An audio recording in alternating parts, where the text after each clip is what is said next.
எல்லாருக்கும் இனிய வணக்கம். இந்த வீடியோ ஹவுஸ் ஒய்ஃப்கான மோட்டிவேஷ்னல் வீடியோ. நிறைய பேர் நினச்சிட்டு இருக்காங்க, உனக்கு என்னப்பா ஜாலியாக வீட்டில் இருக்க எல்லாரையும் அனுப்பி விட்டுட்டு அமைதியாக ஜாலியாக டிவி சீரியல் பார்த்துக்கிட்டு நல்லா தூங்கி எந்திரிச்சிக்கிட்டு ரிலாக்ஸ்டாக இருக்குன்னு நினைப்பாங்க. ஆனால் நமக்கு வீட்டில் 24 மணி நேரம் வேலை இருக்க மாதிரி இருக்கும். ஆனால் வேலை செஞ்சுக்கிட்டே இருப்போம், முடிகிற மாதிரியே இருக்காது. அதுக்குள்ளே பசங்க வந்துடுவாங்க. வீட்டில் என்னமோ தினம் பொங்கல் வேலை இருக்கிற மாதிரி வேலை செஞ்சுக்கிட்டே இருப்போம் மாங்குன்னு.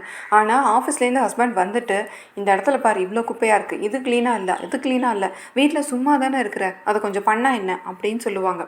அப்போ தான் நமக்கு தோணும், நமக்கு எங்கே நேரமே இல்லை, நம்ம ஆனால் க்ளீன் பண்ணலான்னு பேச்சு வாங்குகிறோமே அப்படின்னு தோணும்.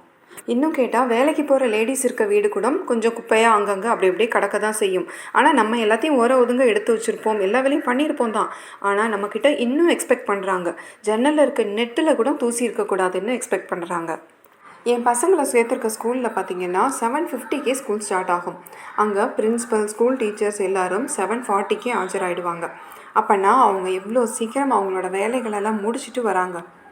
அந்த நேரத்துக்குள்ளே அவங்க என்னென்ன வேலையை மேக்ஸிமம் முடிச்சிருக்க முடியும்? மார்னிங் டிஃபனு, லஞ்சு, அதை பாக்ஸில் பேக் பண்ணுறது, ஒரு செட்டு துணியை துவச்சி காய போடுறது, முடிஞ்சால் பாத்திரத்தை கொஞ்சம் விளக்கி வச்சுட்டு வர்றது. ஆமாம் தானே? ஆனால் இதே வேலையை நம்ம செய்கிறதுக்கு நாள் ஃபுல்லாக ஆக்கிடுறோம். இதை தவிர எக்ஸ்ட்ராவாக க்ளீனிங், வீட்டில் எக்ஸ்பெக்ட் பண்ணுற க்ளீனிங்கெல்லாம் செய்யணும், வீடு ஃபுல்லாக கூட்டணும், டெய்லி துடைக்கணும், அப்புறம் டாய்லெட்டை மாற்றி ரேண்டமாக கழுவணும். 2-3 டாய்லெட் இருந்துச்சுன்னா மாற்றி ஒன்றா கழுவணும். இது எல்லாம் வேலைக்கு போகிறவங்க செய்வாங்களான்னு தெரியாது. ஆனால் அவங்க வீட்டில் அவங்களுக்கு எக்ஸ்கியூஸ் கொடுப்பாங்க, வேலைக்கு போகிறா பண்ண முடியாது. நம்ம என்ன தான் வீட்டிலே இருந்தால் கூட நமக்கு எப்படி ஒரு 10 மணி நேரம் பத்தாமல் போகுது. ஏன்னா இவங்கெல்லாம் வெளியில் போயிட்டு நம்ம ஃப்ரீயாக இருக்கிற நேரம் மேக்ஸிமம் 8 மணி நேரம் இருக்கலாம். அந்த டயத்துக்குள்ளே ஒரு 2 மணி நேரம் நம்மளுடைய மேல் வேலைன்னு சொல்லுவாங்கள்ல, அதுக்கெல்லாம் 2 மணி நேரம் போக 6 மணி நேரம் நமக்கு கையில் சொலையாக கிடைக்கணும். அதுக்கு எப்படி நம்ம டயத்தை கரெக்டாக ஷெட்யூல் போட்டு யூஸ் பண்ணுறது அப்படின்னு தான் நம்ம பார்க்க போகிறோம். என்னுடைய கையெழுத்து கொஞ்சம் சுமாராக இருக்கலாம், உங்களுக்கு புரியுதா என்னமோ தெரியல, இருந்தாலும் என்னை மன்னிச்சுக்கோங்க. இன்னும் கொஞ்சம் என்னோடய ஹேண்ட் ரைட்டிங்கை பொறுமையாக எழுத ட்ரை பண்ணுறேன். ஃபஸ்ட்டு 10 மணிக்குள்ளே எல்லா வேலைகளையும் முடிங்க. அதாவது ஒரு 9 மணிக்கு ஒரு லேடி வேலைக்கு போகிறா, அதுக்குள்ளே முடிக்கிறான்னா நம்மளால் முடிக்க முடியாதா? அறக்க பறக்க பசங்களுக்கு பிரேக்ஃபாஸ்ட் கொடுத்து லஞ்சை பேக் பண்ணி அவங்கள அமுச்சு வச்சுட்டு அப்புறம் ஹஸ்பண்டு கிளம்புற கேப்பில் நம்மளுடைய வேலைகளை கொஞ்சம் கொஞ்சமாக முடிச்சுக்கணும். விழுந்த பாத்திரம் எல்லாத்தையும் கொஞ்சம் கொஞ்சமாக வாஷ் பண்ணிக்கணும். அதுக்குள்ளே ஒரு லோடு துணியை வாஷிங் மிஷினில் போட்டுட்டு வந்துடணும். ஹஸ்பண்ட் கிளம்பிட்டு அவங்க சாப்பிட்டு அவங்களோட லஞ்ச் எடுத்துக்கிட்டு அவங்களுக்கு ஹெல்மெட்டோ பர்ஸோ ஐடி கார்டோ ஏதோ ஒன்று எடுத்து கொடுத்து ஹெல்ப் பண்ணுறதை பண்ணி அவங்கள அனுப்பிச்சிட்டு நம்ம உள்ளே வரும்போது ஓரளவுக்கு நம்மளுடைய வேலைகள் முடிஞ்சிருக்கணும். எல்லாரையும் அனுப்பிச்சிட்டு வீட்டை திரும்பி பார்த்தா மலை மாதிரி குமிஞ்சு கிடக்கும் பாத்திரம். டைனிங் டேபிள் எல்லாம் பிள்ளைங்களோட திங்ஸாக கிடக்கும், சாப்பிட்ட தட்டெல்லாம் கிடக்கும், கண்ணாப்பண்ணான்னு கிடக்கும். நம்ம அதெல்லாம் ஓரளவுக்கு எடுத்து வச்சு பாத்திரத்தை வாஷ் பண்ணி முடிக்கிறதுக்கு எப்படியும் 10 மணி ஆயிரும். நான் சொல்கிறதே கொஞ்சம் அதிகமான டைம் தான். அதுக்குள்ளே நம்ம முடிக்கவே முடியாது, ஏன்னா எல்லாத்துக்கும் நம்மளை தான் கூப்பிடுவாங்க. அதனால் மேக்ஸிமம் 10 மணி நம்ம வச்சுக்குவோம். அதுக்கப்புறம் தான் நமக்கான உலகமே தொடங்குது. அப்படி என்னம்மா நீங்கள்லாம் கழட்ட போகிறீங்க அப்படின்னு சில பேர் நினைப்பாங்க. ஆனால் நம்மளும் ஏதாவது ஆக்கப்பூர்வமாக செஞ்சிட மாட்டோமா, நம்மளும் ஏதாவது ஃபேமிலிக்கு உபயோகமாக சம்பாரிச்சிட மாட்டோமான்னு நினைக்கிற லேடிஸுக்கு இது புரியும். நம்மளும் ஏதாவது பண்ணணும் அப்படின்னு நினைக்கிற லேடிஸ்க்கு மட்டும்தான் இது புரியும். ரெண்டாவது, பிரேக்ஃபாஸ்ட்டை 9 மணிக்கெலாம் நீங்கள் சாப்பிட்டு முடிக்கணும். அதாவது உங்கள் ஹஸ்பண்ட் சாப்பிடும்போதே கூடவே 2 வாய் நீங்களும் அப்படியே அள்ளி போட்டுக்கணும். இது ஒரு முக்கியமான பாயிண்ட்டா அப்படின்னா, நம்ம பிரேக்ஃபாஸ்ட் சாப்பிடாம எல்லா வேலையும் முடிச்சுட்டு குளிச்சுட்டு சாமி கும்பிட்டுட்டு சாப்பிட்லான்னு நினைக்கும்போது 11 மணி ஆக்கிடுவோம். ஏன்னா எல்லா வேலையும் முடிச்சுட்டு தான் நம்ம சாப்பிடுவோம். ஏன்னா நம்ம எப்படியும் வேலை செய்யணும், க்ளீனிங் வேலை ஏதாவது இருக்கும், அந்த வேலையை முடிச்சுட்டு தான் நம்ம எப்படியும் குளிப்போம். அப்போது குளிச்சுட்டு சாப்பிட இன்னும் லேட் ஆகிடும். ஃபஸ்ட்டே சாப்பிட்டுட்டோம்னா நம்ம இந்த வேலையெல்லாம் முடிச்சுட்டு அப்புறமா குளிக்கிறதுக்கு வேர்த்திருக்கும், அப்புறமா குளிக்கிறதுக்கு கரெக்டாக இருக்கும். என்னடா நம்ம குளிக்காமலே சாப்பிட்ற சொல்கிறாங்களே அப்படின்னு நினைக்காதீங்க. நம்ம ஹெல்த்தும் முக்கியம். அந்த டைம் தப்பி போயிடுச்சுன்னா அது ஒரு பெரிய வேலையாக தெரியும். லஞ்சு சாப்பிடும்போது வயிறு கொஞ்சம் ஹெவியாகவே இருக்கும். நம்ம சாப்பிட்ற வேலையை ஒரு 8:30 9க்கே முடிக்கிறதுனால நமக்கு அந்த மிட்டேல நிறைய டைம் கிடைக்கும். ஒரு 10 to 12 1:30 வரைக்கும் லஞ்ச் டைம் வரைக்கும் நிறைய டைம் இருக்கிற மாதிரி இருக்கும். நீங்கள் இதை செஞ்சு பார்த்தீங்கன்னா ஃபீல் பண்ணுவீங்க. மூணாவது, நைட்டு வரைக்கும் நம்ம யோசித்து காலையிலேயே சட்னியோ துவையலோ குருமாவோ சாம்பாரோ ரெடி பண்ணி வச்சிடணும். நம்ம காலையில் செய்யும் போதே மத்தியானத்துக்கு சாம்பார் வைக்கிறோமா, அதில் கொஞ்சம் இட்லி சாம்பாருக்கு தனியாக எடுத்து வச்சிடணும். இல்லை குருமா குழம்பு வைக்கிறோமா, அதுக்கு ஏற்ற மாதிரி பிளான் பண்ணி சப்பாத்திக்கும் குருமாவை சேர்த்து எடுத்து வச்சிடணும். இல்லை தேங்காய் சட்னியா தக்காளி சட்னியா அதை நைட்டுக்கும் சேர்த்து அரைச்சி வச்சிடணும். சும்மா இந்த வெங்காயம் தக்காளியை நறுக்கிற வேலையை வச்சுக்கூடாது. ஒரு நாளைக்கு ஒரு தடவை தான் காய்கறி கட்டிங் அப்படின்னு வச்சுக்கோங்க. நீங்கள் அடுத்த நாள் சமைக்கிறதுக்கு முன்னாடி நாள் நைட்டே காய்கறி கட் பண்ணாலும் சரி, இல்லை விடியற்காலையில் கட் பண்ணாலும் சரி, அது அந்த ஃபுல் டேக்கும் சேர்த்து இருக்கணும். காலையில் ஒரு தக்காளி சட்னியை அரைச்சி தோசையோ இட்லியோ ஊற்றி அனுப்பி விடுறோன்னா, அந்த தக்காளி சட்னி கொஞ்சம் எக்ஸஸாக இருந்துச்சுன்னா அதை எடுத்து வச்சு நைட்டு ஒரு இட்லியோ தோசையோ நம்ம பண்ணி முடிச்சிடலாம். ஒரே இட்லி மாவில் தான் நம்ம பண்ண போகிறோம் அப்படிங்கும்போது அதே தக்காளி சட்னி சூட் ஆகும். உங்கள் வீட்டில் உங்கள் ஹஸ்பண்ட் ஏதாவது இதே சட்னியா அப்படின்னு சொல்கிற ஆளாக இருந்தாங்கன்னா மட்டும் நைட்டுக்கு புதுசாக ஒரு சட்னி அரைச்சிக்கோங்க. 4வது, கிச்சனுக்குன்னு ஒரு ஒர்க்கிங் ஹவர் செட் பண்ணுங்கள். காலையில் பிஸியாக சமைக்கிறோமா, அதுக்கப்புறம் ஒரு 1/2 hour அதை அப்படியே கடகடான்னு க்ளீன் பண்ணி போட்டு பாத்திரத்தை விளக்கிட்டு வெளியில் வந்துடணும். ஏன்னா நம்ம நைட்டு வரைக்கும் சட்னியோ குருமாவோ எல்லா சாப்பாடும் ரெடி பண்ணி வச்சுருவோம். அதுக்கப்புறம் ஈவினிங் தான் போய் நுழையணும். இடையில டீ போடுறது அதெல்லாம் வேறு. ஏன்னா பெரிய வேலையை கிச்சன்லேயே நம்மளுடைய எனர்ஜியை செலவு பண்ணிட்டோம்னா மற்ற வேலைக்கோ இல்லை நம்ம சம்பாதிக்கிறதுக்கோ டைம் இல்லாமல் போயிடும். 5வது, யூடியூப்பு, பாட்டு, சீரியல், டிவி இந்த சவுண்டெல்லாம் இல்லாமல் கொஞ்ச நேரம் அமைதியாக இருந்து பாருங்கள். அப்போ தான் நம்மளை பற்றி நம்ம யோசிப்போம். நமக்கான மீ டைம் அதுதான். ஏதோ ஒன்று ஓடிக்கிட்டே இருந்தால் நமக்கு அது என்டர்டெயின்மெண்ட் நினச்சிட்ருக்கோம்.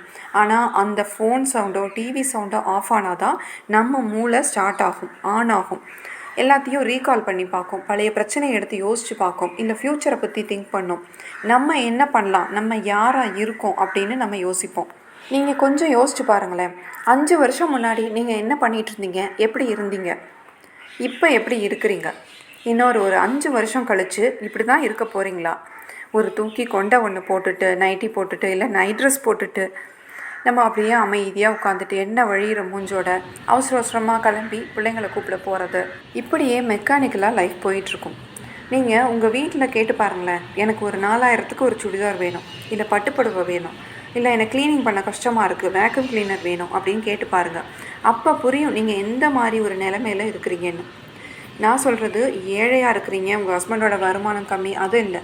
உங்களுக்கு என்ன அளந்துருக்கு, உங்களுக்கு என்ன செய்யலாம், உங்களுக்கு என்ன செஞ்சால் போதும் அப்படின்னு நினைக்கிறாரு. அவங்க செய்யலாம் நினச்சா கூட அதை கெடுத்து விடுறதுக்கு சுற்றி நிறைய பேர் இருப்பாங்க. அதெல்லாம் நம்ம அடுத்தடுத்த வீடியோக்களில் நல்ல மனம் விட்டு பேசலாம். ஸோ உங்களுக்கு கிடைச்ச இந்த அமைதியான நேரத்தை நல்லபடியாக பயன்படுத்துங்க. நல்ல ஒரு மீ டைம் எடுத்துக்கோங்க. ஃபேஸ் பேக் போடுறது, தலையை நல்லா சிக்கு இல்லாமல் தலையை ஸ்கேல்ப்லேருந்து சீவுறது, இதெல்லாம் அந்த டைமில் பண்ணிக்கோங்க. 6வது, டெய்லி க்ளீனிங் வேலைக்குன்னு ஒரு 1/2 மணி நேரம் இல்லைன்னா 1 மணி நேரம் ஒதுக்கிடுங்க. கிச்சனுக்கு எப்படி நம்ம ஒர்க்கிங் ஹவர்ஸ் ஒரு ஆஃபீஸ் ஹவர் மாதிரி செட் பண்ணமோ அதே மாதிரி எல்லோரும் வெளியில் போன அடுத்த செகண்ட் நம்மளுடைய க்ளீனிங் வேலையை ஸ்டார்ட் பண்ணுவோம் இல்லையா, அந்த க்ளீனிங் வேலைக்குன்னு ஒரு 1/2 மணி நேரம் இல்லை 20 மினிட்ஸ்ன்னு ஒதுக்கிடுங்க. அதாவது ஒரு நாள் டாய்லெட் க்ளீன் பண்ணுறோம், இல்லை ஒரு நாள் ஜன்னலில் இருக்க நெட்டை தட்டுறோம், ஜன்னலை தட்டுறோம், ஒரு நாள் ஒட்டடை அடிக்க ஒதுக்குறோம். இந்த மாதிரி பிரித்து நீங்கள் ஷெட்யூல் போட்டுக்கோங்க. வாரத்தில் ஒவ்வொரு நாளைக்கும் ஒவ்வொரு இடத்த க்ளீன் பண்ணணும்னு நீங்கள் ஷெட்யூல் போட்டுக்கிட்டிங்கன்னா வீடும் சுத்தமாக இருக்கும். ஒரு இடம் அழுக்காகிறதுக்குள்ளே நம்ம அடுத்த வாரம் அதை திரும்பவும் க்ளீன் பண்ணிடுவோம். நம்மளை அறியாமலே இதை நம்ம பண்ண ஆரம்பிச்சிருவோம். கிச்சன் வேலையை முடித்து பாத்திரமும் வாஷ் பண்ணி போட்டுட்டிங்கன்னா அடுத்தது இந்த வேலை தான், இந்த க்ளீனிங் வேலையை ஒரு 1/2 மணி நேரம் அதை பண்ணி முடிச்சிட்டோம்னா காஞ்ச துணியை மடிக்கிறதுக்கு ஒரு 10 நிமிஷம் அப்படின்னு டயத்தை ஒதுக்கிட்டோம்னா உங்களுக்கும் நிறைய டைம் கிடைக்கும். அதோடு இல்லாமல் ஒவ்வொரு இடம் பளிச்சுன்னு இருக்கிறத பார்க்கும்போது பரவாயில்ல, க்ளீன் பண்ணியிருக்கிறா, அவள் வேலை செஞ்சுருக்கிறா அப்படிங்கிறது தனியாக தெரியும். 7வது, அந்த காலத்துலேருந்து சொல்கிற பாயிண்ட்டு தாங்க. சமைச்சதை எண்ணெய் சட்டியிலேருந்து மாற்றி ஒரு சின்ன பாத்திரத்தில் மூடி போட்ட மாதிரி ஒரு பாத்திரத்தில் மாற்றிடுங்க. இதை நானும் ஃபஸ்ட்டெல்லாம் நம்பவே இல்லை. அப்படியே எண்ணெய் சட்டிலே இருக்க போது சாப்பிட்டுட்டு அப்புறமா ஒழிச்சு போட்டுக்கலாம் அப்படி தான் நினைப்பேன். ஆனால் அந்த எண்ணெய் சட்டிலே இருந்துச்சுன்னா பெரிய பெரிய எண்ணெய் சட்டி கடாயெல்லாம் அப்படியே அடுப்பு மேலே இருக்கும், அதில் கொஞ்சோண்டு பொரியல் இருக்கும். அதை வலிச்சு இன்னொருத்துல வச்சுட்டோம்னா அந்த எண்ணெய் சட்டி கையோட விளக்க போயிடும். அப்படி விளக்க போட்டால் தான் நம்மளும் அதை கையோட விளக்குவோம். இந்த கடாயோடு சேர்த்து அந்த வலிச்சு வைக்கிற கிண்ணமும் நமக்கு விளக்க வருமே, அப்போ அதிகமான பாத்திரம் வருமே அப்படின்னு கவலைப்படுவோம். ஆனால் அந்த பொரியலோ குழம்போ கொஞ்சம் மிச்சம் இருக்குன்னா அதை நைட்டுக்கு கொஞ்சம் ஃப்ரிட்ஜில் எடுத்து வைக்கிறதுக்கு அந்த பாத்திரம் ஈஸியாக இருக்கும். நம்மளும் சமைச்ச கையோட இந்த எண்ணெய் சட்டி கடாய் அண்டா குண்டாலாம் விளக்கணும்னு நினைப்போம். ஆனால் அதில் கொஞ்சம் பொரியல் குழம்பு அதெல்லாம் மிச்சம் இருக்கிறதுனால ஒன்று மேலே ஒன்று அப்படியே அடுக்கி கண்ணா பண்ணான்னு கிடக்கும். இதனால் க்ளீன் பண்ணணும் விளக்கணும்னு நினைக்கிற நம்ம என்ன பண்ணுவோன்னா, சரி கொஞ்சம் தானே இருக்குது, சாப்பிட்ட பிறகு அதை எடுத்து போட்டு விளக்கிக்கலாம் அப்படின்னு நினைப்போம். ஆனால் எல்லோரும் சாப்பிட்ட பிறகும் கூட அந்த எண்ணெய் சட்டியில் குழம்போ பொரியலோ கொஞ்சோண்டு சாப்பாடோ மிச்சம் ஒட்டியிருக்கும். அதையும் நம்ம வலிச்சு வச்சுட்டு கழுவ மாட்டோம். அதே குக்கரில் தண்ணியை ஊற்றி ஊற வச்சு அந்த சாப்பாட்டை சுரண்டி அடுத்த நாள் காக்காக்கி வைக்கிற வரைக்கும் அந்த குக்கர் அப்படியே கிடக்கும். அதனால் இனிமேல் கொஞ்சம் கூட யோசிக்காமல் ஒரு 10 நிமிஷம் செலவு பண்ணி ஒரு மூடி போட்ட பழைய டிஃபன் பாக்ஸோ மூடி போட்ட ஒரு கேசரோலோ இதையோ ஒன்று எடுத்து அதில் இதெல்லாம் வலித்து ஒரு ஓரமாக செட் பண்ணி வச்சு பாருங்கள். கிச்சனே அவ்வளோ அழகாக இருக்கும், நீட்டாக இருக்கும். இந்த மகாலட்சுமி கடாட்சமாக இருக்குன்னு சொல்லுவாங்கள்ல, அந்த மாதிரி லக்ஷ்மி கடாட்சமாக இருக்கும் உங்கள் கிச்சன். அடுத்து 8வது பாயிண்ட்டு, இது கூடவே சேர்ந்த ஒரு பாயிண்ட்டு தான். ஒரு ஈரத்துணி வச்சு கையோட உங்களுடைய கவுண்டர் டாப்பை ஒரு தொடச்சி விட்டுருங்க. உங்கள் கவுண்டர் டாப்பு கிச்சன் எவ்வளோ குட்டியாக இருந்தாலும் சரி, என்ன டைல்ஸு கடப்பக்கல் சிமெண்ட் தர போட்டிருந்தாலும் சரி, ஒரு ஈரத்துணி வச்சு தொடச்சி பாருங்களேன். அப்படியே அடுப்பையும் சேர்த்து கையோட தொடச்சிருங்க. என்னடா 10 மணிக்குள்ளே வேலையை முடிக்கணும்னு சொல்லிட்டு இவ்வளோ வேலை சொல்கிறாங்களே அப்படின்னு நினைக்காதீங்க. இந்த வேலையை நீங்கள் டெய்லி செய்யும்போது சின்ன வேலையாக தெரியும். ரொம்ப நாள் போட்டு வச்சுட்டு தொடச்சோம்னா கிச்சன் கவுண்டர் டாப்பில் அந்த கார்னர்லாம் ரொம்ப தூசி படிஞ்சு அழுக்காக இருக்கும். எப்படி நம்ம டாய்லெட்டை ஒரு 15 நாளைக்கு ஒரு தடவை கழுவினா எவ்வளோ அழுக்காக இருக்குமோ அந்த மாதிரி தான். தினம் புழங்குற இடம், எண்ணெய் உப்பு பொடியான மாவு இதெல்லாம் சிந்துற இடம், அதை டெய்லி நம்ம ஒரு ஈரத்துணி வச்சு தொடச்சாலே அவ்வளோ பளிச்சுன்னு இருக்கும். ஹஸ்பண்ட் வீட்டுக்குள்ளே கிச்சனுக்குள்ளே வந்தால் கூட அவங்களுக்கு ஒரு ரிமார்க்கபிளாக தெரியும். ஓ, இவள் வேலை செஞ்சுருக்கா, பளிச்சுன்னு இருக்குது கிச்சன், பார்க்குறதுக்கு எவ்வளோ நல்லா இருக்குன்னு தெரியும். உங்களை பாராட்டுறாங்களோ இல்லையோ திட்டாமல் சைலண்ட்டாக போயிடுவாங்க. ஸோ நான் சொன்ன இந்த டிப்ஸ் எல்லாம் ஃபாலோ பண்ணி பாருங்கள். கண்டிப்பாக உங்களுக்கு நிறைய டைம் ஒரு நாளில் கிடைக்கும். நம்மளும் வேலைக்கு போகிறவங்க மாதிரி நிறைய டைமை நம்ம நாளில் எடுத்துக்கலாம், உருப்படியான விஷயங்களை பண்ணலாம். நம்மளுடைய சேனலில் இதுதான் என்னோடய வீடியோ. இந்த மாதிரி நிறைய மோட்டிவேஷனல் வீடியோஸ், கதைகள் இதெல்லாம் நான் சொல்லலான்னு இருக்கேன். ஆதரவு கொடுங்க. நன்றி.